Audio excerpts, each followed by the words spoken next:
Good evening, everybody, and welcome to our premiere broadcast of MEMA Presents SMEs Sippin' in Sweats on Sofas. We're really glad that you tuned in this evening with us. And first, I would like to introduce our first guest, and that is Jaleesa Tate, who is our State Hazard Mitigation Officer. Hi, Jaleesa. Thank you for joining us. Hey, thank you so much for having me, Jess. I'm really excited to come here and chat with you tonight. Excellent. So, first question, which, is definitely going to be the most burning question of all of these episodes that we do. What are you sipping on this evening? Well, I actually have hot chocolate in one of my favorite cups here. So it's just plain. I don't have marshmallows or whipped cream or anything fancy. It's just regular hot chocolate. Very nice. So, when we were thinking through kind of the ideas for these broadcasts, our first thought was tea. So I did go with tea. It's a nice pumpkin spice tea from a local tea shop here in Maryland. But definitely our guests may have other beverage preferences, especially with the cold weather, other hot beverages, and hot chocolate is most definitely a suitable drink for a cold night like tonight. So since we've gotten that out of the way, everybody can see we're on our sofas, we're in our sweats. So now let's get into the subject matter expert part of this broadcast. Can you tell us a little bit just about your background, what you do at MEMA, maybe how you got into doing it? Yeah. So my title officially is the State Hazard Mitigation Officer. So as an acronym, I'm actually a SHMO. And so usually that gets a lot of chuckles from people. But I really embrace the title. I really enjoy it. So by the federal regulations, there's actually a SHMO in each state. And so essentially what I'm responsible for is administering three federal grant programs across the state. And then also looking at additional ways that we can help like work towards building a more resilient Maryland. So what all does that mean? So basically, I focus on natural disasters alike. So that's going to be things like your impending winter weather. So ice storms, snowstorms, hurricanes, flooding. Those are some of the things that are most like Maryland is most vulnerable to. So helping people recover after those events. So it might be if you live in an area that got flooded, it might be elevating your home. It might be getting a grant to do what's commonly referred to as a flood buyout. It's also larger scale things too. So thinking long terms as far as like planning activities. So how do we react to a changing climate, a changing environment, changing populations as well too, because areas that makes those areas like more vulnerable if there was a flood or something like that. So those are the major things that I do at MEMA. And of course, with every position at MEMA, we wear multiple hats. So I like to say that's my day job. And then the other really big responsibility that all of us have at MEMA is working in our state emergency operations center. So we have currently been activated since the onset of the pandemic. And so for MEMA, we work a lot as a coordinating agency. So we're there to try and coordinate all these efforts throughout the state. So that could be for things like the pandemic, or it can also be for the winter weather that we are about to experience as well too. So, as far as my background and kind of how I got here, before this position, I worked in Baltimore City as a coastal resources planner. So, if you haven't picked it up by now, I really, really love water. I've always lived in a place that's been right on the water. I was born on the Gulf Coast. Then I lived in Salisbury, Maryland, which of course is on the Comico River. And now I live in Baltimore, Maryland. So of course, right here at the Inner Harbor as well too. So I worked in Baltimore City, again, basically reviewing development along the waterfront. And then previous to that, I worked for the city of Salisbury, Wacomico County, also looking at development along the waterfront, and then also trying to conserve forest land there. Oh, wow. It sounds really interesting. Like you have a very interesting background. Yeah. So you did touch on it a little bit, but can you go into a little bit more detail about like what mitigation is, and especially in the context of emergency management, because people might have heard the term, but not necessarily what it means in this field. Mhm. Yeah, and it's really interesting because over the past year with the pandemic, you've probably heard the word mitigation a lot. And a lot of times in the context of the pandemic, we're talking about mitigation in terms of maybe wearing a mask, hand washing, different things like that. So, at a very, very basic level, mitigation is just taking actions to try and reduce or eliminate the impact of something. And so in terms of like my specific job though, because we are working against like all the natural hazards, it's really looking to reduce or eliminate the potential impacts from flooding or hurricanes or different things like that. So you could be doing a lot of mitigation around your household as well too. So I like to say mitigation is very scalable. So at home, you might think of it as preparedness. So let's say if you live in an area that does flood, well, you might have sandbags on hand and you might put those sandbags down to prevent water from entering your home. Like that's a form of mitigation. If you have a fireproof safe that you keep all of your important documents in, you are therefore like reducing the risk that those documents, might be damaged if your home were to catch on fire.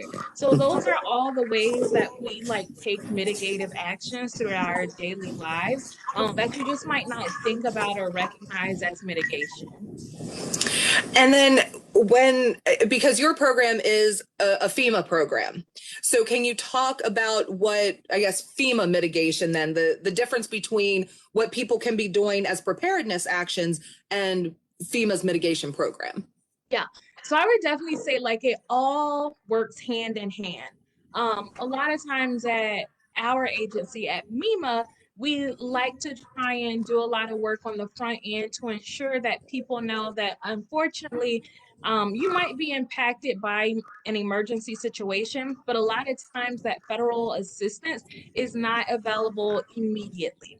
And so for my program in particular, after we get a presidential disaster declaration, so think in terms of like a major disaster. So these would be events similar to the flooding that we saw in Ellicott City in 2016 and 2018 and other areas across the state. So when we get a very large disaster like that, my program, we then get a 12-month period, so one full year to help communities put together projects, develop their applications, and submit those. And that includes the time it takes to put together an application for an individual homeowner as well, too.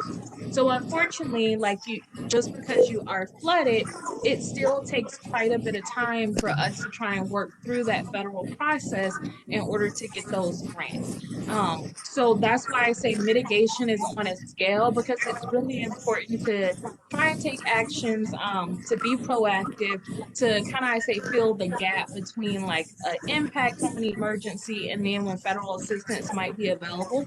So in Maryland, a lot of folks are very vulnerable to flooding.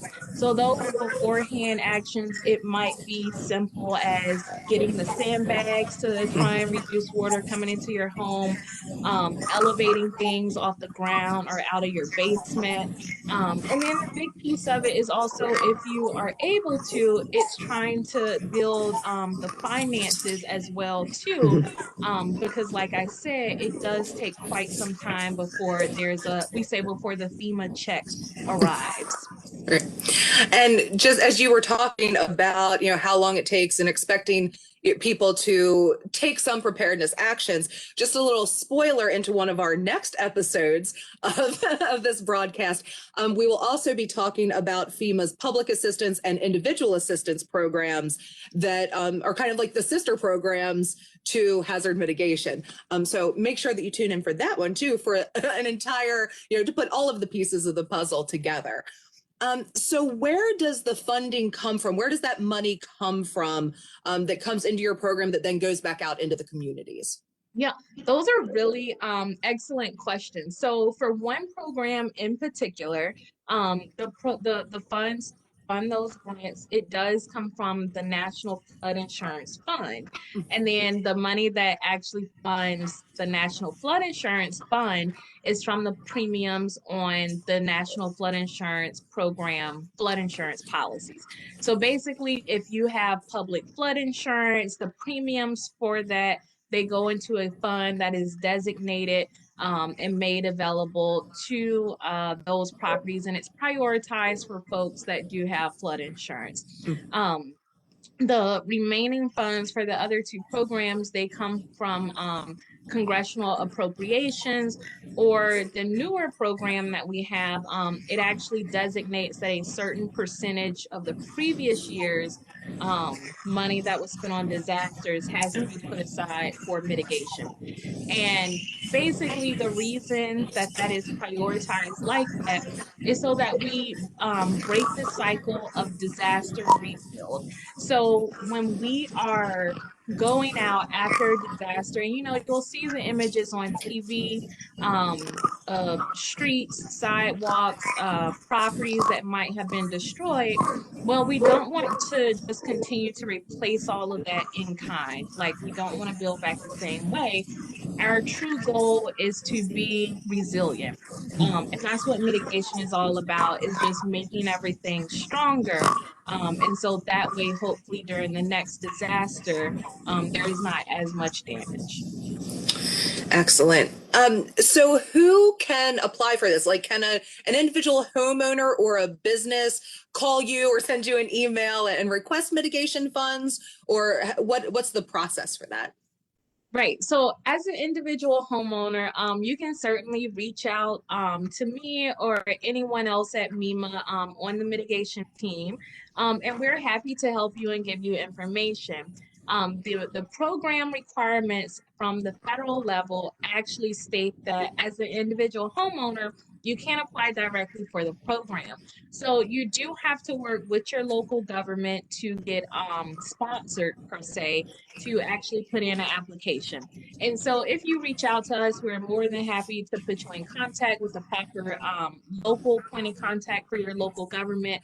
But the individuals that can apply directly to us, or I should say individual entities, are going to be local governments, state agencies, and then in some instances, private nonprofits can apply to us as well too. But we are always looking to build partnerships and also explore innovative approaches to mitigation. So we're always willing to listen and kind of see what's out there on the horizon. But technically, for a individual homeowner, they do need to work with their local government. Okay. And this isn't a question that we really kind of talked about beforehand, so I hope it doesn't catch you too much off guard. But can you give any kind of examples, maybe of recent mitigation or like larger mitigation projects that people might be familiar with, but not be aware that that's what it is? Yeah. So recently, there's been funding awarded in the city of Chrisville. So there were several home elevations that have been completed in Chrisville, and this dates all the way back to Hurricane Sandy. So that's another thing to point out, is that the recovery process and mitigation after a disaster, it does take a very, very long time. So again, Sandy was almost a decade ago, and we are just now wrapping up some of those recovery efforts. So some of the home elevations that you've seen around your community, those might be paid for out of the FEMA Hazard Mitigation Assistance grants.